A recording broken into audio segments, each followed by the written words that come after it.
समाधान।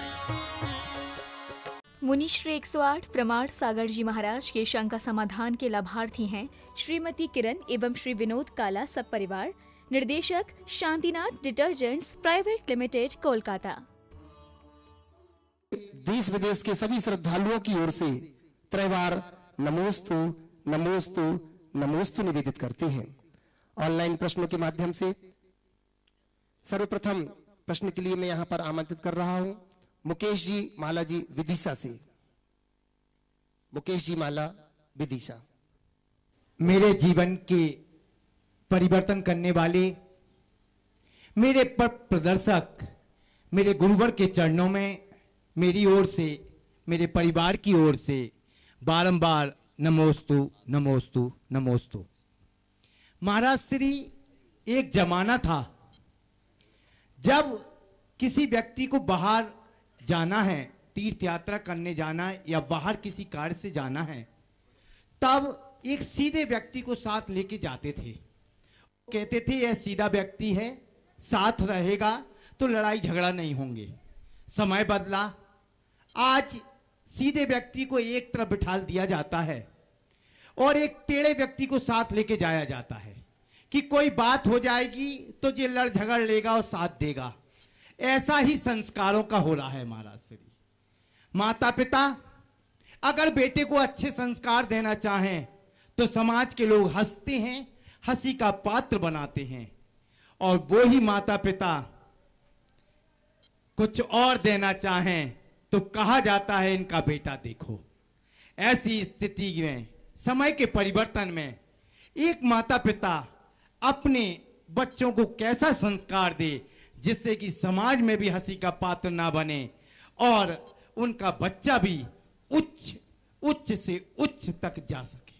नमोस्तु मां। देखिए, बहुत बड़ी विडंबना है ये, और आजकल बातें बड़ी आम होते जा रही है। खासकर उन लोगों को ऐसी स्थितियों का सामना करना पड़ता है जब लोग थोड़े धार्मिक और संस्कार युक्त होते हैं और उसका असर उनके बच्चों पर पड़ना शुरू होता है। लोग कई तरह की टिप्पणियां करते हैं, अरे देखो ये पागल हो गया, ये अपने बच्चे का भविष्य खराब कर रहे हैं। कई लोग तो ये भी बोल देते हैं अपने बच्चों को बिगाड़ रहे हैं। मैं कहना चाहूँगा, ऐसे ही एक व्यक्ति के बेटे की बात हुई, इकलौता बेटा, माता पिता बड़े धार्मिक और संस्कारित, असर बेटे पे भी पड़ा। बेटे में जबरदस्त बदलाव आ गया। 14 साल की उम्र में रात्रि में पानी छोड़ दिया। ये अपने आप में एक बहुत बड़ा चमत्कार। जमी कंद आदि का तो त्याग है ही। स्वाध्याय करे, प्रतिक्रमण करे, पूजन करे अवसर मिलने पर। अच्छे संस्कार उसमें थे। उसको लेकर के कुछ लोगों ने उनके माता पिता से कहा, आप अपने बच्चे को बिगाड़ रहे हो। उस घड़ी में माँ बाप ने जो जवाब दिया, हर व्यक्ति को वैसा ही जवाब देना चाहिए। उसने कहा कि आपको लगता है कि मेरा बेटा बिगड़ रहा है, तो हमें अपने बच्चे को इस रास्ते में भेजकर बिगाड़ने में ज़्यादा सुख है। पर आपसे इतना कहता हूँ कि आप आज कह रहे हो कि तुम मेरे बेटे को बिगाड़ रहे हो, पर कल मेरा बेटा अगर मुनि बन गया तो तुम ही उसकी पूजा भी करोगे। पर उससे एक सवाल किया कि तुम्हारा आदर्श क्या है? एक तरफ तो तुम त्यागी तपस्वी गुरु की पूजा करते हो और दूसरी तरफ कोई त्याग तपस्या के रास्ते को अंगीकार करता, आदर्श अपनाता है तो तुम उसका उपहास करते हो। तुम्हारी निष्ठा आखिर कहाँ है? ये दोहरी निष्ठा से जिंदगी का उद्धार नहीं होगा। अपने जीवन का ये दोहरापन हटाइए। हम धार्मिक हैं तो किसी के कहने से नहीं, खुद का निर्णय है, और हमने अपनी जीवनचर्या को अपने लिए चुना है। इससे हमें पूर्ण आत्मसंतुष्टि है। रहा सवाल बेटे का, तो हमने उसे थोपा नहीं है। वो उसके खुद की भावना और संस्कार है। वो जो करता है करेगा। हमारा काम है उसे हम पांवों पर खड़े कर दे। अपने भविष्य का जो फैसला करना है उसको करना है, हमें नहीं। पर हम इसे बिगड़ना नहीं कहते हैं, हम इसे संवरना कहते हैं। ये आप सबके लिए लानत होनी चाहिए जो आप बातें आदर्शों की करते हैं पर आचरण खोटा करते हैं। बस ऐसी धारणा हमारे अंदर हो और ऐसा जवाब हमारे अंदर हो तो कुछ नहीं होगा। कई बार आजकल ऐसा शादी ब्याह के लेकर के भी होता है, एक घर में कोई रात्रि भोजन नहीं करता, बड़ा नियम संयम से रहता, बहुत संपन्न घराना, उनके बेटे के लिए जब लड़की देखने की बात आई तो किसी ने क्या टिप्पणी की मालूम? अरे उनका घर तो आश्रम जैसा है। बताओ, शराबी, जुआरी, व्यभिचारी के घर अपने बच्चे को तुम बड़े चाव से देते हो, पर संस्कारी के लिए ऐसी बातें करते हो। ये विडंबना है, ऐसे दूर करना चाहिए। नमस्ते।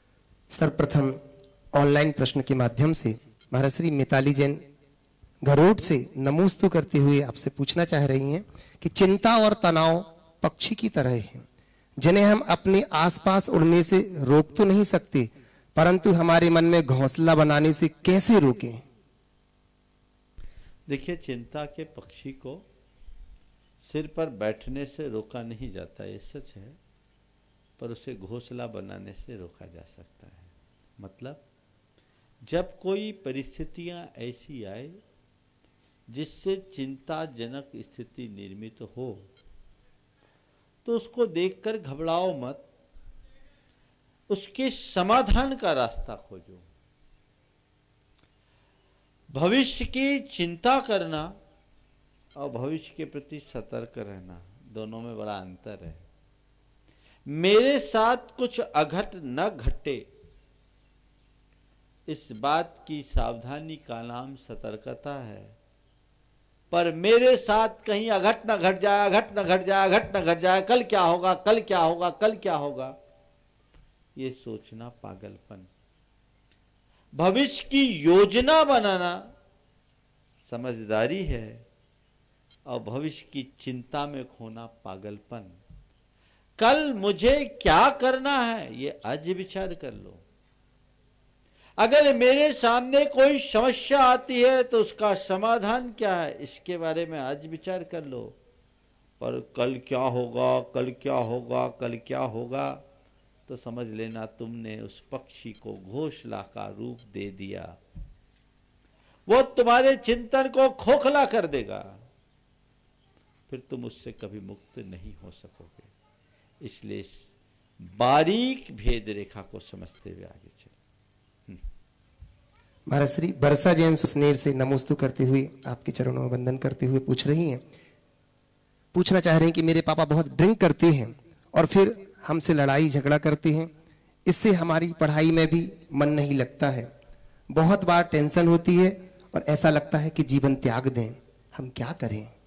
देखिए, निश्चयतः जिनके साथ भी ऐसी स्थितियां हैं बड़े दुर्भाग्यशाली है। माँ बाप तो बच्चों के लिए आदर्श होना चाहिए, लेकिन माँ बाप का ही आतंक अगर घर परिवार में हो जाए तो इससे बड़ी चिंता की बात क्या होगी। पर मैं उस बेटी से कहना चाहूँगा कि यदि तुम्हारे पिताजी ड्रिंक करते हैं और समझाने के बाद भी नहीं मानते तो अब उनसे उलझना बंद कर दो। उलझने में कोई सार नहीं, उनको उनके हाल पर छोड़ दो और भावना भाव कि इनमें कुछ सुधार आए। हाँ, जब ऐसा लगे कि ये एकदम ओवर हो गए तो उस समय उनका सामना ही नहीं करो, उनके सामने मत आओ। और जिस समय वो अच्छी मन स्थिति में हो तो उनसे कह दें, आपकी इस स्थिति के कारण हमारा जीना मुहाल हो रहा है, आप अपने अंदर सुधार लाइए, तो थोड़ा परिवर्तन आ सकता है। जीवन त्यागने की बात कभी उचित नहीं है। हमें ऐसे लोगों से अच्छी सीख लेनी चाहिए और अपने जीवन धारा को उसी अनुरूप मोड़ने की कोशिश करनी चाहिए। जीवन त्यागना कोई समाधान नहीं है। ऐसी परिस्थितियों से जागकर अपने जीवन की धारा बदलने में ही समझदारी है। हम बच्चों को समझा सकते हैं, दबाव प्रभाव से बदल सकते हैं, पर बड़ों को बदलना सबके बस की बात नहीं है, इसलिए उनको उनके हाल पर छोड़ देने में ही सार। राजीव जैन ग्रज कोटा से पूछना चाह रहे हैं नमोस्तु करते हुए कि प्रक्षाल की अंगोछी का जल गंधोदक में मिलाते हैं, जिससे प्रक्षाल की अंगोछी का मैल भी गंधोदक में आ जाता है। क्या ऐसा करना उचित है? देखिए, प्रक्षाल की अंगोछी पवित्र है, इसलिए उसको मैल कहना ठीक बात नहीं लगता। लेकिन फिर भी जिस अंगोछी से प्रक्षाल आप करते हैं वो एकदम स्वच्छ रहनी चाहिए। प्राय मंदिरों में देखने में आता है वो ठीक नहीं रहती, इतनी इतनी सी अंगोछियाँ रखते हैं। अंगोछी अच्छी रखनी चाहिए। मेरी राय में बिल्कुल हथकरघा की होनी चाहिए, शुद्ध। हथकरघा के अलावा और कोई वस्त्र का प्रयोग भगवान के प्रक्षाल में नहीं होना है, क्योंकि बाकी वस्त्रों में मटन टेलों का यूज होता है। हथकरघा के जो वस्त्र हैं बिल्कुल शुद्ध होते हैं, उन्हीं का प्रयोग करें और उसे अच्छे तरह से प्रक्षालित करें ताकि उसमें कोई मैल न हो। और गंधोदक के मूल पात्र में उसे न निचोएं, उसे अलग निचोएं ताकि उस पवित्र गंधोदक को समुचित स्थान पर विसर्जित किया जा सके। प्राची जैन रतलाम से नमोस्तु करते हुए पूछना चाह रही हैं, महाराज श्री, एक चेयर खरीदते समय हम 10 चेयर ट्राई करते हैं कि कौन सी अच्छी होगी।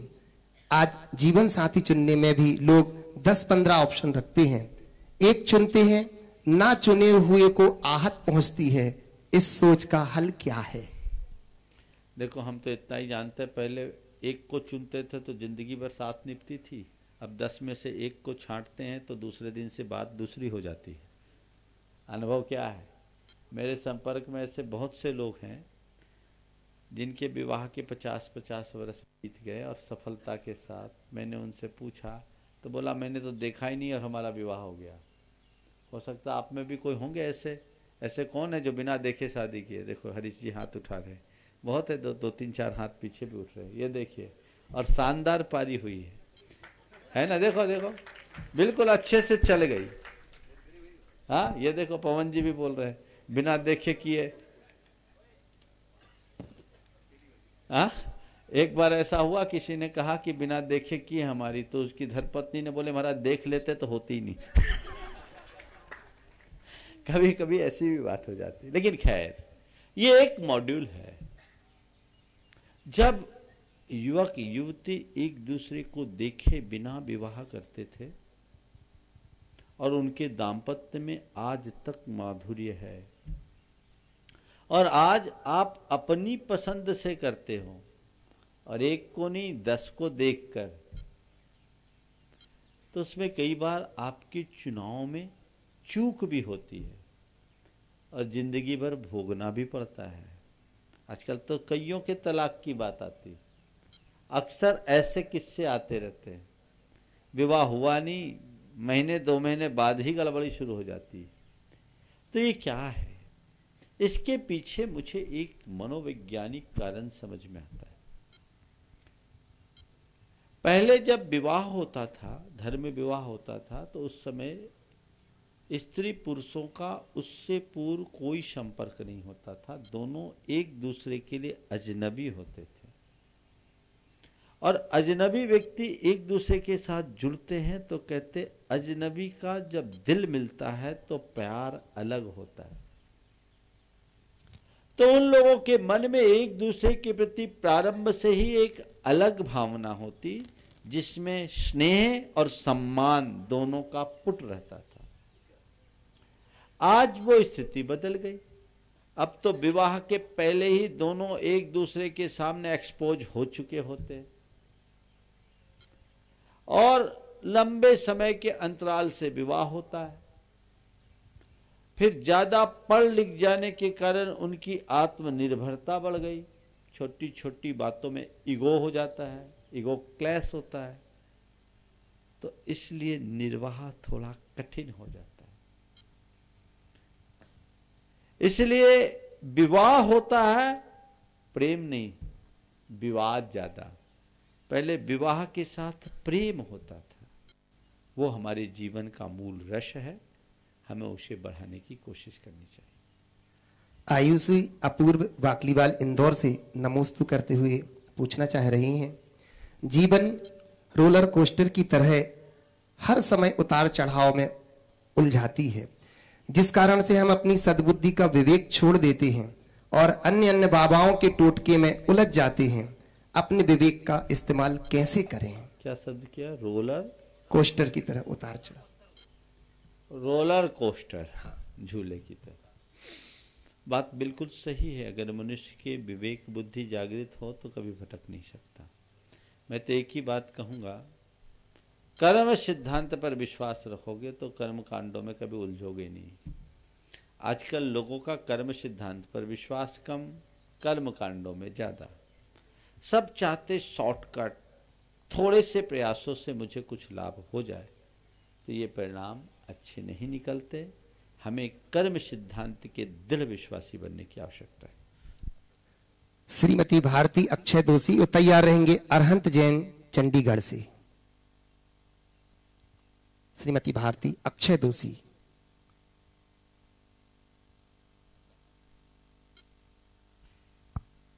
अरहंत जैन चंडीगढ़ से तैयार रहेंगे। बोलिए। नमोस्तु महाराज जी, मेरा प्रश्न यह है कि अभिषेक करने के पीछे क्या प्रयोजन है? हमें इसे कर्तव्य के रूप में लेना चाहिए या केवल पुण्य मानकर इसे करना चाहिए? देखिए, अभिषेक एक हमारी मूल धार्मिक क्रिया है। ये कर्तव्य तो है ही, पर न केवल ये पुण्योपार्जन की क्रिया है, अपितु अपने जीवन के नकारात्मकता को नष्ट करने की प्रक्रिया भी है। हम जब भगवान का अभिषेक करते हैं तो एक वाक्य बोलते हैं, कर्म प्रबंध निगड़ैरपि हीनताप्तम ज्ञात्वापि भक्ति वस्तुतः परमादिदेवम त्वां स्वीय कलमस गणोन्मथ नाय देव शुद्धोधकैरभिनयामि महाभिषेकम।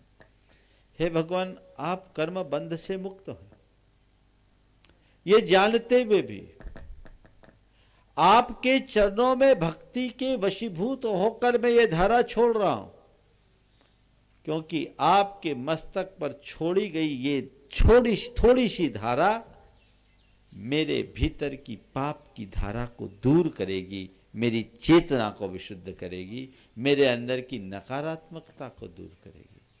तो अगर व्यक्ति भाव विशुद्धि के साथ नियमित अभिषेक करता है तो उसकी नेगेटिविटी खत्म होती है, उसका मनोबल मजबूत होता है, पुण्य की वृद्धि होती है, जिससे वो अपने रुके काम को भी पूरा कर सकता है। अरहंत जैन चंडीगढ़ से तैयार रहेंगे शुभम गोधा मुंबई से। नमोस्तु गुरुदेव। दिन प्रतिदिन चौराहों पर, ट्रैफिक सिग्नल्स पर हमारे सामने स्वस्थ बच्चे भी सरागी देवताओं के नाम पर भीख मांगते हुए आते हैं। जहां एक ओर इन दुखी बच्चों को देखकर मन में करुणा का भाव आता है, वहीं दूसरी ओर ऐसा विकल्प आता है कि हम भिक्षा जैसी कुप्रवृत्ति को बढ़ावा दे रहे हैं तथा शायद हमारे धन का नशा इत्यादि गलत कार्यों में उपयोग भी हो सकता है। दिन प्रतिदिन हमारे सामने आने वाली इस परिस्थिति में करुणा व दान धर्म को पालन करने का उत्तम व्यवस्था क्या हो सकती है?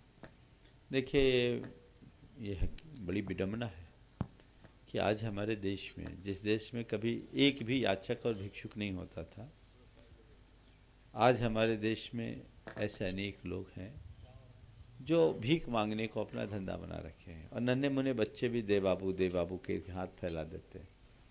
आपने पूछा उनको हम उनके साथ क्या व्यवहार करें, करना बुद्धि से दे दे या उनकी उपेक्षा कर दे? मेरी राय में उनको भीख मत दो, उनको ऐसी सीख दो जो उनके अंदर ऐसी क्षमता विकसित करे कि कभी किसी के आगे हाथ ही न फैलाए। हम भीख देंगे तो जिंदगी भर उन्हें भिखारी बना के रखेंगे, सीख देंगे तो कल औरों को देने में समर्थ भी बना सकते हैं। तो हमें सहयोग ऐसा न दे जो हम पर ही निर्भर रहे, हम ऐसा सहयोग दें कि वो औरों को सहयोग देने में समर्थ हो जाए। तो हमें उनके समेकित विकास का प्रयास करना चाहिए, उनके प्रति जागरूकता लाना चाहिए। जहां हमें दिखता है कि वाकई में एक प्रकार का धंधा बना लिए हैं, वहां अपने आप को एक साइड कर लेना चाहिए। नमोस्तु गुरुदेव। शुभम गोधा मुंबई से, और तैयार रहे किरण विनोद जी दोषी, ट्रस्टी गुणायतन। नमोस्तु महाराज जी। महाराज जी, हमारे देश में नमोस्तु महाराज जी, हमारे देश में कुछ आदतें ऐसी है कि हम लोग अपनी बेटियों की एजुकेशन से ज़्यादा उनकी शादी पे खर्च करते हैं। हमारे नेता लोग लोगों को डिवाइड कर रहे हैं और टेररिस्ट लोग उन्हें यूनाइट कर रहे हैं। हमें हमारे गेस्ट को वेलकम करने के लिए हम आर्टिफिशियल लेमन जूस सर्व करते हैं और उनके ही हाथ धोने के लिए हम रियल लेमन का पानी देते हैं। तो महाराज जी, हमारे जीवन में ऐसे विरोधाभास क्यों है? ये ज़्यादा पढ़ लिख जाने का परिणाम, समझ गए? ये सारी बातें हैं ना, अनपढ़ गंवारों क्या नहीं देखोगे तुम, ये पढ़े लिखे लोगों का है। और इसे ही मैं एक दूसरे वाक्य के रूप में कहता हूँ, ये समझदारों का पागलपन है। समझ गए? समझदारों का पागलपन। हम प्रत्येक कार्य को करते समय उसकी उपयोगिता और औचित्य पर विचार करें। यदि ऐसा हम विचार करेंगे तो हमारे साथ कभी दुविधा नहीं होगी, और इसका विचार नहीं करेंगे तो इससे भी भयानक स्थिति निर्मित होगी।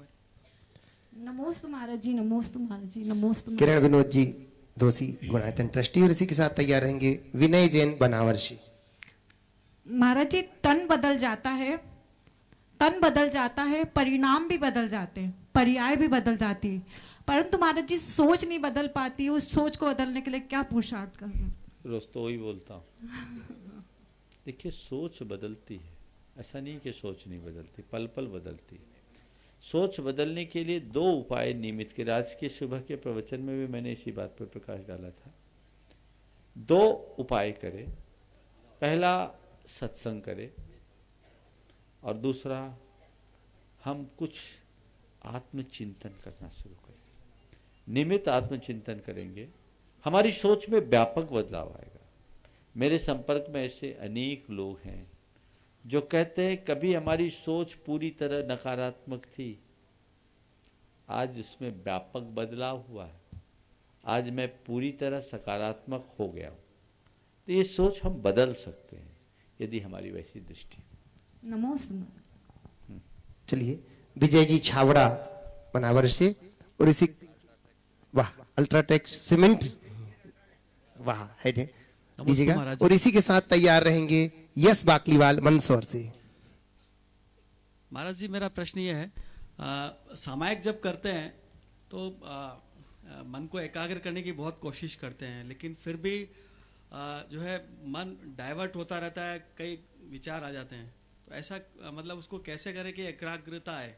देखिए, विचार आना मन का स्वभाव आएगा, आने दीजिए। विचारों के प्रवाह में आप मत बहिए, आप उसके दृष्टा बनिए। दो बड़े सरल उपाय बताता हूँ। सामायिक करते समय आप कुछ मत कीजिए, अपनी आती जाती सांसों को देखिए। न कोई विचार, न कोई विकल्प, न कोई चेष्टा, न कोई चिंता। सहज शांत बैठे,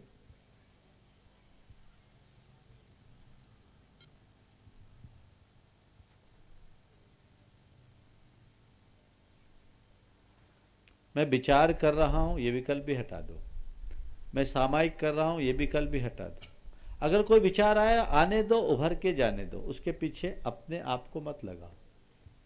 हाँ, अगर मन में कोई ऐसे विचार आ जाए जो आपको सामायिक से उठा दे और आप बहने लगो, तो उसे रोको। रे, अभी तो मैं सामायिक में हूं, मन तेरी बात बाद में सुनूंगा, अभी तेरी ड्यूटी है सांस को देखना।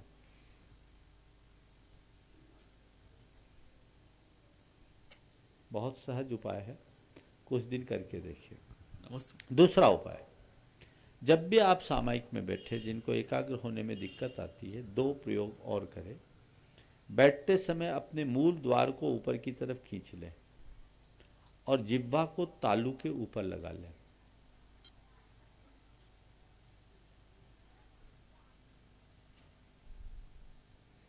मूल बंद करके और तालू को आप जिह्वा को तालू में लगाएंगे, आपके चित्त की व्यग्रता दूर हो। ये दो प्रयास आप करें, देखिए बहुत अच्छा लगेगा। यस बाकलीवाल मंदसौर से, और तैयार रहेंगे कुमारी स्मृति गोधा इंदौर से। नमोस्तु महाराष्ट्री, मैं यश बाकलीवाल मंदसौर से। महाराष्ट्री, मृत्यु से वस्तु दूर होती है और त्याग से वस्तु की इच्छा दूर होती है, पर इस दोनों अंतर को समझने के लिए आदमी की सांसें दूर हो जाती है। बहुत सुंदर। भोगवादी प्रवृत्ति से त्यागवादी प्रवृत्ति जीवन में उतारने के लिए क्या करें, इसका कोई सरल उपाय बताइए। बहुत अच्छा। मृत्यु से वस्तु दूर होती है, पर त्याग से वस्तु की इच्छा दूर होती है। आपने पूछा है त्याग की बात करते करते मनुष्य की सांसें दूर हो जाती है। भोगवादी मनोवृत्ति से ऊपर उठकर हम त्यागोन्मुखी कैसे बने। देखिए, दो स्तर की स्थिति होती है। एक तो हम पूरी तरह त्याग दें और एक हम करते हुए भी ना करें। अनासक्ति का जीवन, जल से भिन्न कमल की तरह। सबसे पहली भूमिका में जो भले त्याग के मार्ग पर आगे नहीं बढ़ पा रहा है, अपने दिल दिमाग में ये बात बिठाए कि ये कार्य गलत है, ये है, बस समझना यहीं से विरक्ति के बीज अंकुरित होना शुरू होंगे। जब तक भोग ही प्रिय लगते हैं, उपादेय लगते हैं, तब तक त्याग की बातें कोरी कल्पना है, वो कभी पूर्ण नहीं होगी। तो हृदय में वैराग्य जगाओ, तो पहले मन में अनासक्ति को उत्पन्न करो। और अनासक्ति कब होगी? जब चीजें तुम्हें निस्सार प्रतीत होने लगे, नश्वर प्रतीत होने लगे, व्यर्थ प्रतीत होने लगे, बेकार लगने लगे, तो तुम्हारे मन में कभी आसक्ति नहीं होगी। बहुत सारी चीजें ऐसी होती है जो हमारे संपर्क में आती है, पर उनके प्रति हमारे मन में कोई अभिरुचि नहीं होती। अनुभव में है? क्यों? हमारे लिए वो यूजलेस लगती है। तो जो चीज़ें यूजलेस लगती है उनके प्रति हमारा कोई रुझान नहीं। इसी तरह जिस दिन सारे संसार को तुम यूजलेस समझने लगोगे, तुम्हारा रुझान अपने आप खत्म हो जाए। नमोस्तु महाराज। स्मृति गोधा इंदौर से तैयार रहेंगे। माणक चंद जी जैन धर्मपुरी से, ट्रस्टी 52 गजा सिद्ध क्षेत्र। नमोस्तु महाराज जी। महाराज जी, बचपन में तो पाठशाला जाया करते थे, लेकिन हमारी जनरेशन के स्टूडेंट्स जो सक्सेस अचीव करने के लिए कर्म को ज़्यादा महत्व दे रहे हैं और उसी वजह से कहीं ना कहीं धर्म पीछे छूट रहा है। तो महाराज जी, बढ़ते कर्म में घटते धर्म का उपाय क्या है? बढ़ते कर्म में बढ़ते घटते धर्म का उपाय क्या, कारण क्या है? पूछो। मनुष्य के मन का भ्रम, इसका कारण है भ्रम, भ्रमपूर्ण धारणा। लोगों ने एक धारणा बना ली कि हम बाहर जितना अचीव करेंगे उतने स्ट्रांग बनेंगे, और इसलिए उसकी दौड़ पूरी तरह बाहर की ओर है। वो अपने आप को बाहर से मजबूत बनाने की कोशिश में 24 घंटे लगा रहता है।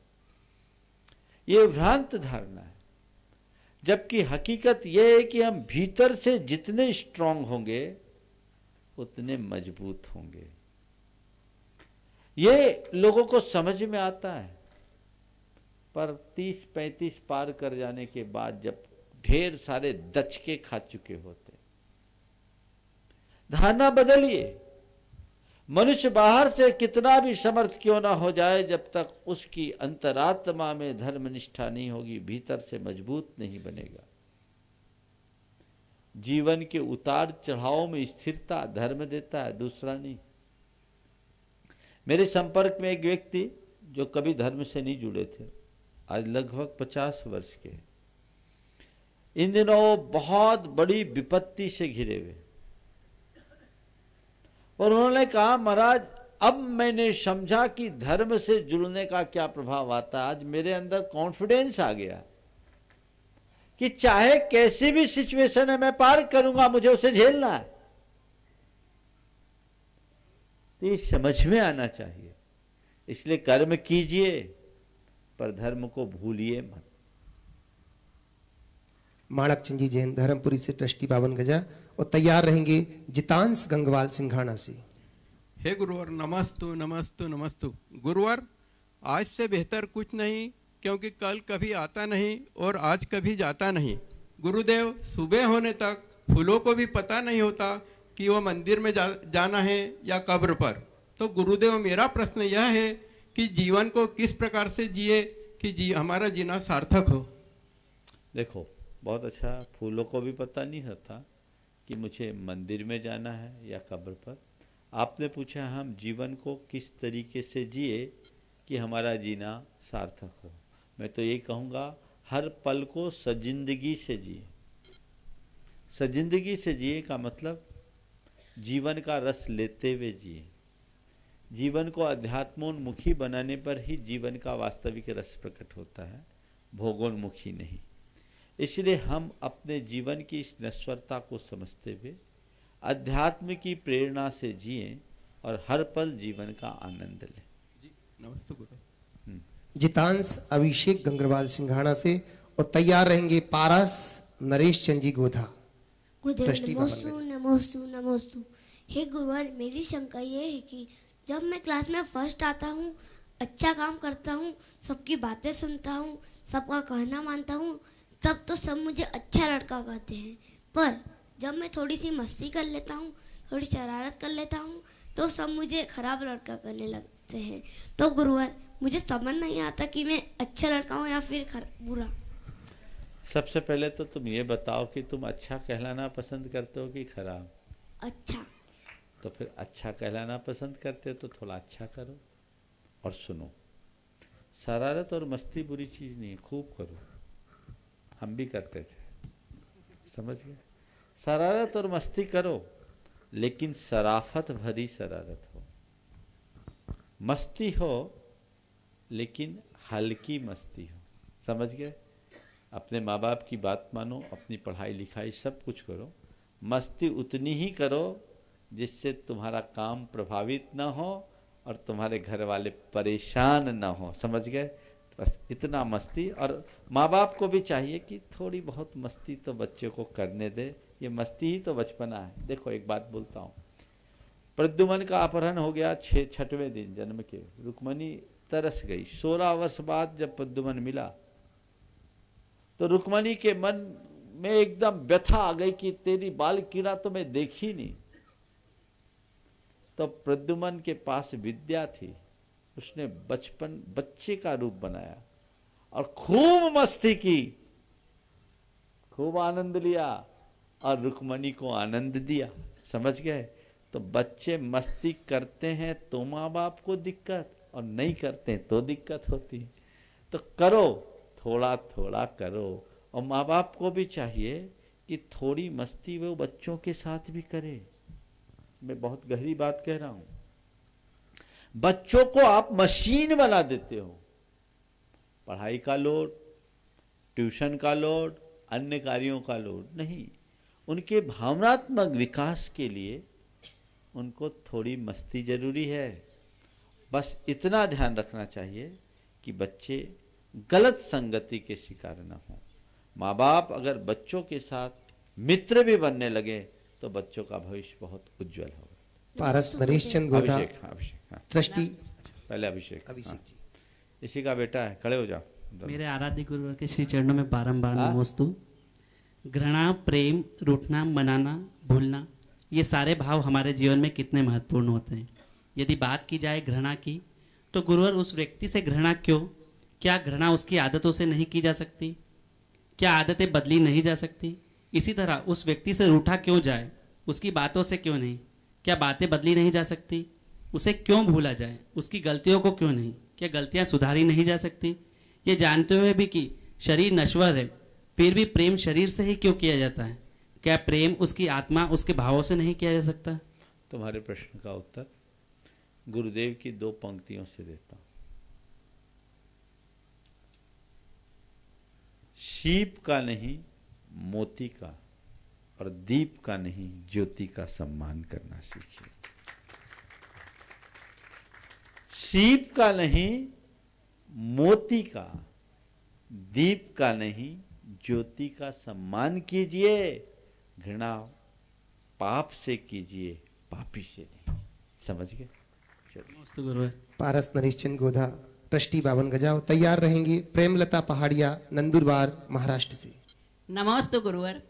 गुरुवर, आपकी अमृतवाणी से हम रोजाना सुनते हैं कि प्रतिकूल परिस्थिति को अनुकूल बनाने के लिए समता भाव, धैर्य और साहस रखना चाहिए। पर गुरुदेव, हम तो फिर भी पीछे रह जाते हैं। लेकिन गुरुदेव, साधु जीवन में तो पग पग पर कठिनाइयाँ आती है, परेशानी आती है और हम श्रावकों को तो मालूम भी नहीं पड़ती। तो गुरुदेव, आप हमें कोई ऐसी घटना सुनाइए या प्रसंग सुनाइए जिसमें आपने प्रतिकूल परिस्थिति को अनुकूल बनाया और जिसे सुनकर हम प्रेरणा हमें मिले। देखिए, साधु का जीवन तो है ही ऐसा जीवन, प्रकृति के आश्रित है। हर कदम कदम पर कई तरह की प्रतिकूलताएं आती है। मेरे जीवन में ऐसी कोई बड़ी जटिलता तो कभी नहीं आई, लेकिन एक प्रसंग आज मैं जरूर सुनाना चाहूंगा। सन 2006 की बात है। मैं कोलकाता से मुर्शिदाबाद की ओर जा रहा था, बांग्लादेश की सीमा से। मेरे साथ करीब 150 लोग कोलकाता से बिहार करा रहे थे। मुर्शिदाबाद के लोग भी उसमें सम्मिलित थे। प्रायः उन दिनों में सुबह ही बिहार करता था और 20-22 किलोमीटर एक टाइम में चला करता था। एक रोज मन में ऐसी इच्छा आई कि आज दोपहर में मौसम भी ठीक है, थोड़ा चल ले ताकि हम अक्षय तृतीया को मुर्शिदाबाद पहुंच जाए। हमने दोपहर में थोड़ा बिहार कर दिया और वहां एक स्थान पर कुछ धर्म विद्वेषी लोग थे। करीब 1,500 से 2,000 लोग घातक अस्त्रों से लैस होकर के पूरे रास्ते को घेरे हुए थे। मैं अपने बिहार में सहज भाव से चला जा रहा था। करीब 2 फरलांग पूर्व मुझसे लोगों ने बोला, महाराज आगे 200-250 लोग हैं, थोड़ा न्यूसेंस क्रिएट कर रहे हैं, हम लोगों को यहीं रुक जाना चाहिए। और मैं प्रायः बिहार में जब बिहार करता हूँ तो लोग इधर उधर की बातें न करें, इसकी अपेक्षा भगवान का जाप कराते चलता। मैंने सबसे कहा हम लोगों को जाप करते हुए चलना है और किसी को प्रोटेस्ट नहीं करना है। निकल जाएंगे, 150-200 लोग हैं, अपने साथ फोर्स भी थी। जब नजदीक पहुंचे तो वो 150-200 लोग नहीं, 1,500-2,000 लोग थे और घातक अस्त्रों से लैस थे। जैसे हम आगे जाने को हुए, उस पूरी भीड़ को 15-20 युवक नेतृत्व कर रहे थे, जो 20-22 साल के, 25 साल के लड़के थे। हम गए, पहले तो उनने रास्ता सा दे दिया अपने आप, पर हम 50-60 फीट आगे बढ़े। इस बीच एक बस आ गई। लोगों ने बस को रोक लिया, तिरछा लगा लिया, हमें घेर लिया। पर उस घेरे में हमें, वहाँ हमारे साथ चलने वाले स्त्री पुरुषों ने हमें पहले घेर लिया, सुरक्षा के घेरे में। सबसे आगे महिलाएं रही, 2 घेरा महिलाओं का, उसके बाद पुरुषों का, तब मैं बीच में था। इस बीच उन लोगों को जो कुछ करना था सो किया। हमारे कार्यकर्ताओं के साथ मारपीट करना शुरू कर दिया, जो झंडा लेकर के चल रहा था उसके साथ कर दिया। हमारे साथ और लोग थे, उन सबको, उनके साथ घातक अस्त्र थे। खंजर भी मैंने देखा, तलवार भी मैंने देखा। मुझे लगा कि आज तो जो है सो सामने है, पर मेरा मन एक पल को भी विचलित नहीं हुआ।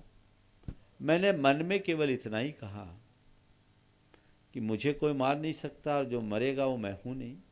यदि इनके निमित्त से मुझे जाना है तो मैं चला जाऊंगा।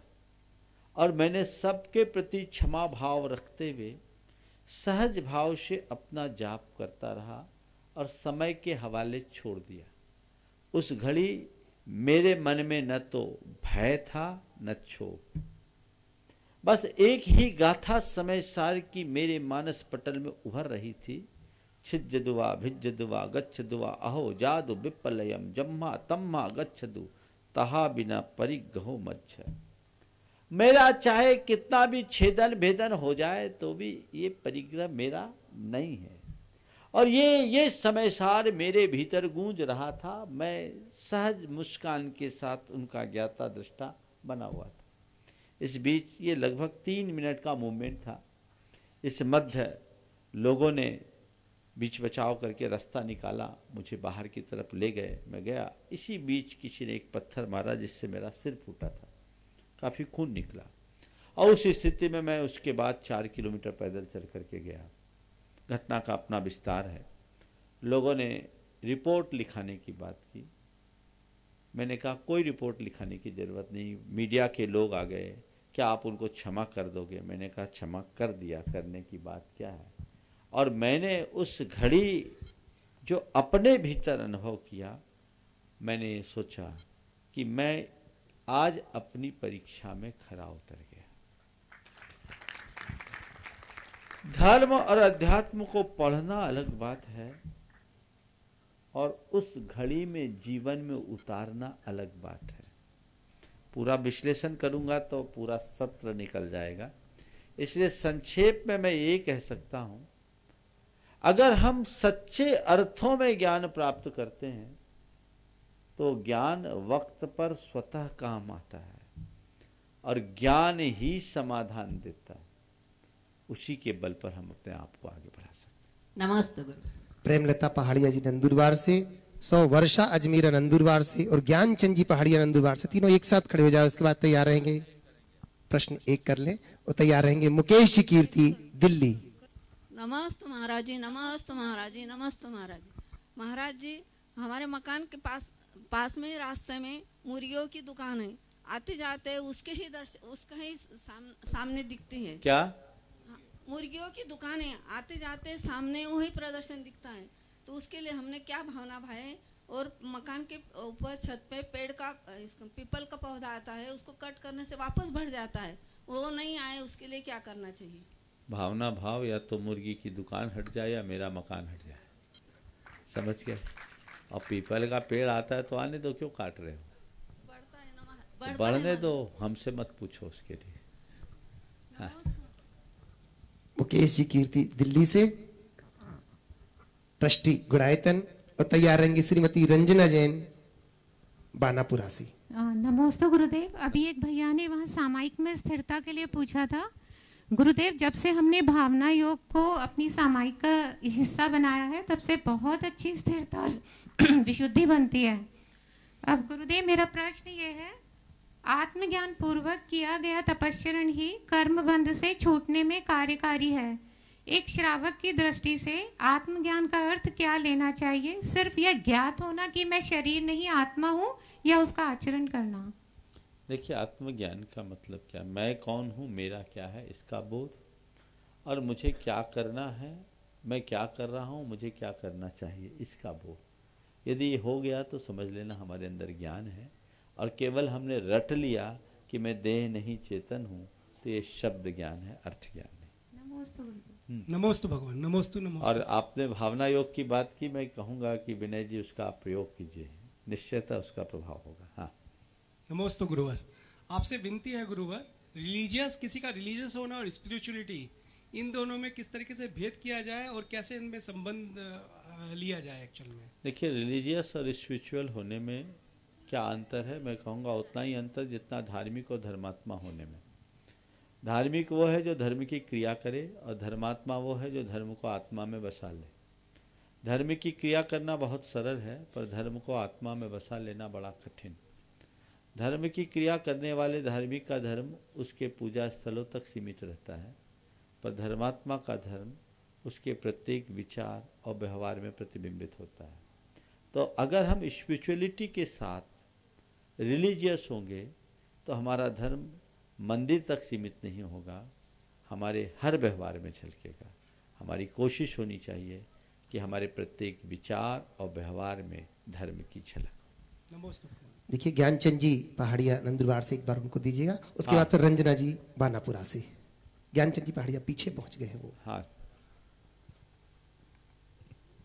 बोलिए जल्दी।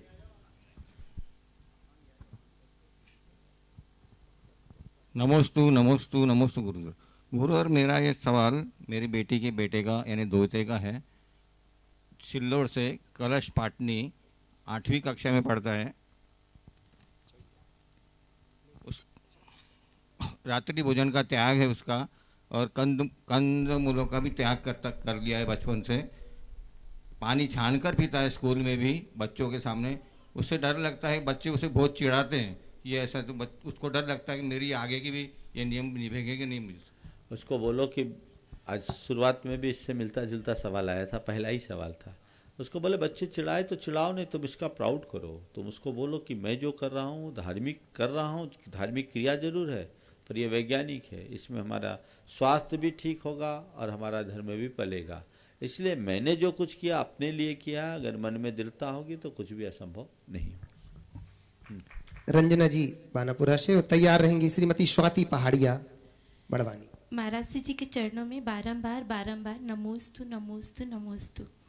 महाराज जी, हमारा धर्म निष्काम भक्ति को बताता है, फिर मैं अर्चा करता हूँ, पूजा करता हूँ, वंदना करता हूँ, मेरा समाधि मरण हो, ये सारी चीज ऐसा करने से क्या, ये तो सब भगवान की भक्ति करने से स्वयं में भी अपने आप ही मिल जाएगी।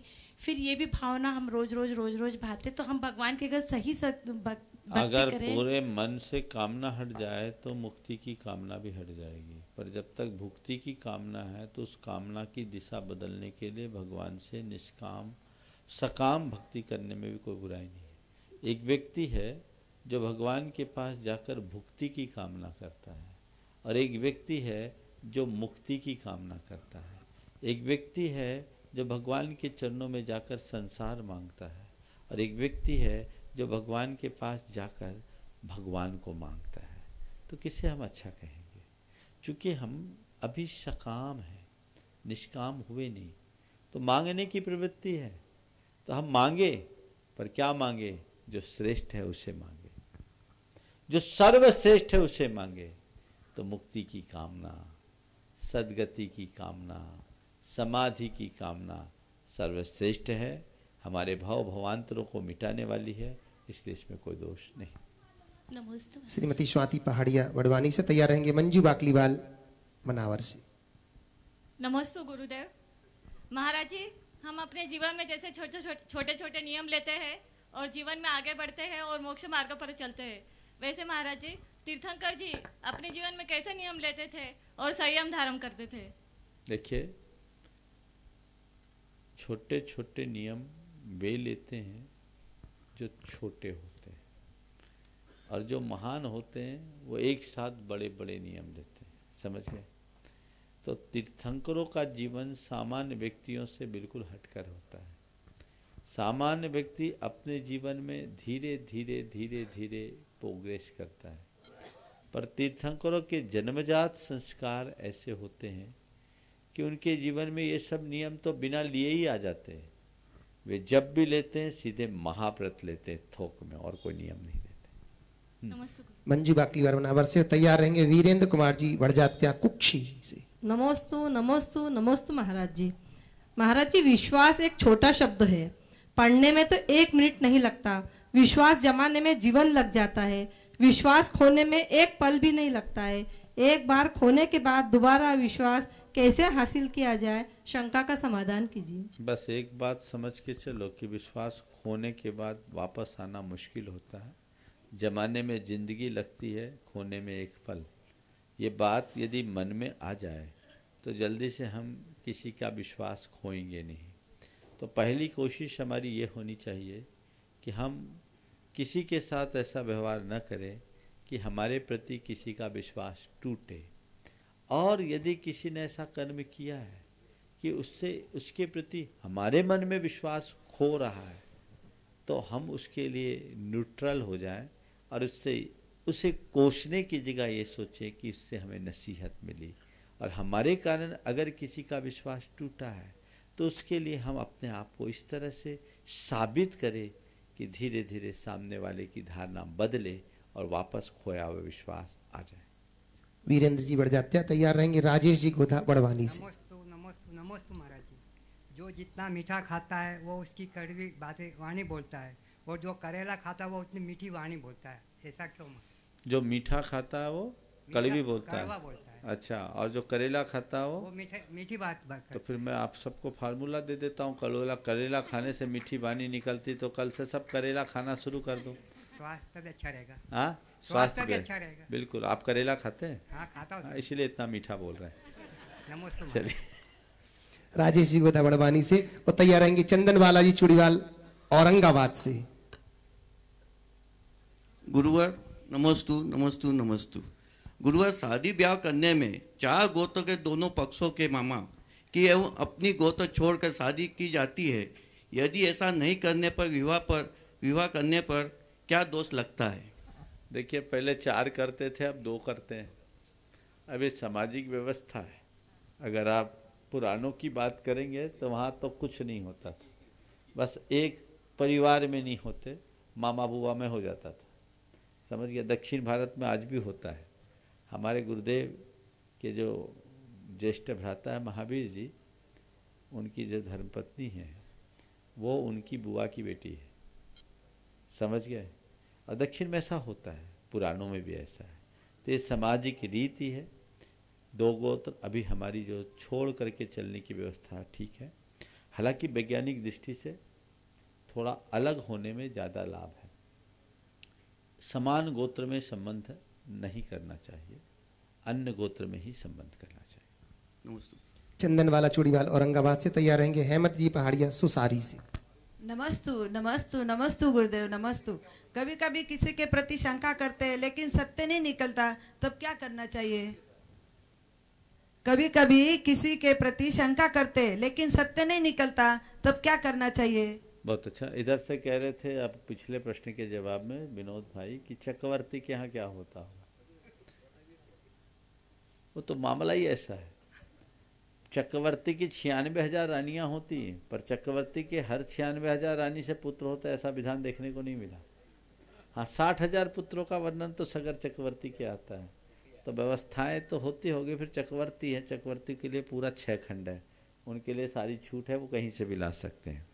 आपने पूछा है कि किसी के प्रति शंका हो और बाद में ऐसा लगे कि मेरी ये शंका सत्य नहीं है, तो हमें क्या करना चाहिए? अपनी भूल स्वीकार लेनी चाहिए और सामने वाले को ये बता देना चाहिए कि मैंने व्यर्थ में आपके प्रति शंका की, आप सही थे, हम गलत थे, हमें क्षमा करो। नमस्ते। हेमंत जी पहाड़िया सुसारी से तैयार रहेंगे प्रोफेसर यश सेठी। नमस्तु गुरुवर, मेरे और मेरे परिवार की ओर से त्रिवार नमस्तु। यह प्रश्न मेरी बहन हिमानी पाटनी इंदौर ने पूछा है।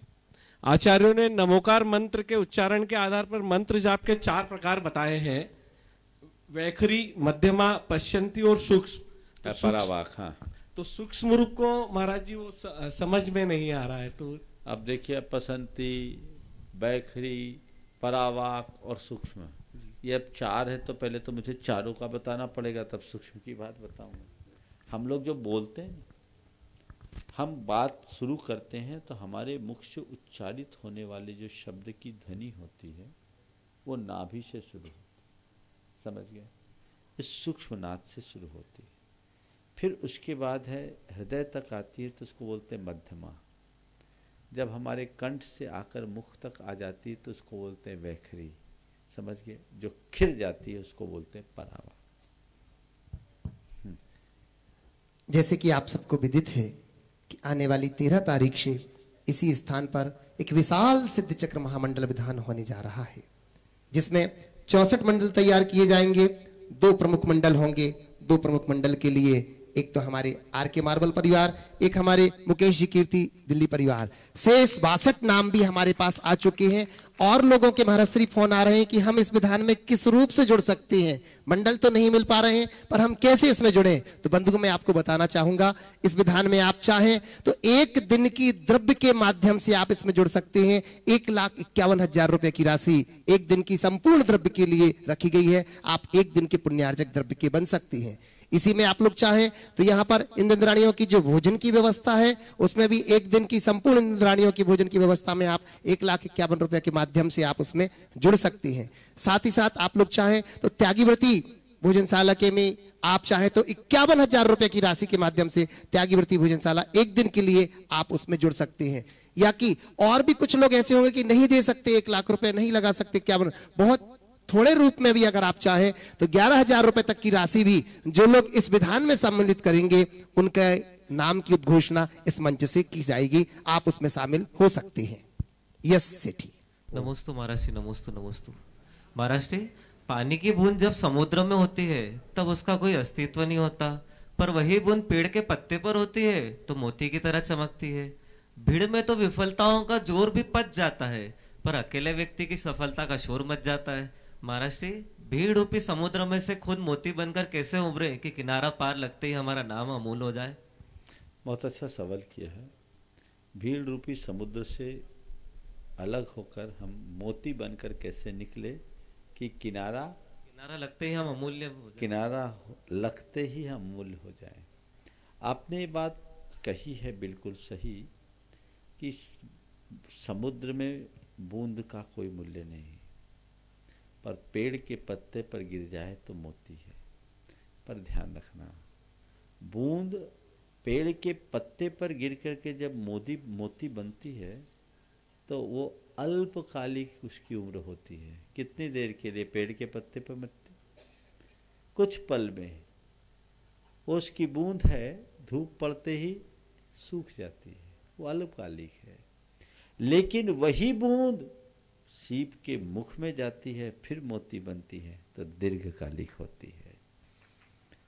आपने बोला है कि समुद्र से, भीड़ से अलग होकर हम अपनी अलग पहचान बना सकते हैं, सफलता के सोपानों पर बहुत सहजता से चढ़ सकते हैं। बात सही है, लेकिन सस्ती सफलता कभी ठीक नहीं है। स्वाश्रित सफलता ही हमें जीवन के मूल मुकाम तक पहुंचा सकती है, पराश्रित नहीं। तो मोती बनना है, पेड़ के पत्ते पर पड़े हुए बूंद की भांति मत बनो, सीप के पेट में पले हुए मोती की भांति बनो।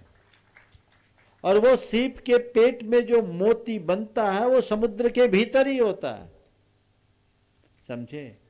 तो भीड़ से अलग अपनी पहचान बनाने वाले वे लोग जो अपने आप को सर्वस्व से अलग करते हैं वो मिट जाते हैं, पर भीड़ में रह करके जो अलग करते हैं वो अपनी अमिट छाप छोड़ते हैं। तो भीड़ से अलग मत हो, भीड़ में रहते हुए कुछ अलग करो, तभी हम अपने जीवन को सार्थक और सफल बना सकेंगे। इस प्रकार आज के इस सत्र को परम पूज्य गुरुदेव के चरणों में नमन अर्पित करते हुए यहीं पर विराम। बोलिए परम पूज्य आचार्य गुरुवर श्री विद्यासागर जी महाराज जय। मुनि श्री 108 प्रमाण सागर जी महाराज के शंका समाधान के लाभार्थी थे श्रीमती किरण एवं श्री विनोद काला सब परिवार। निर्देशक Shantinath detergents private limited, Kolkata.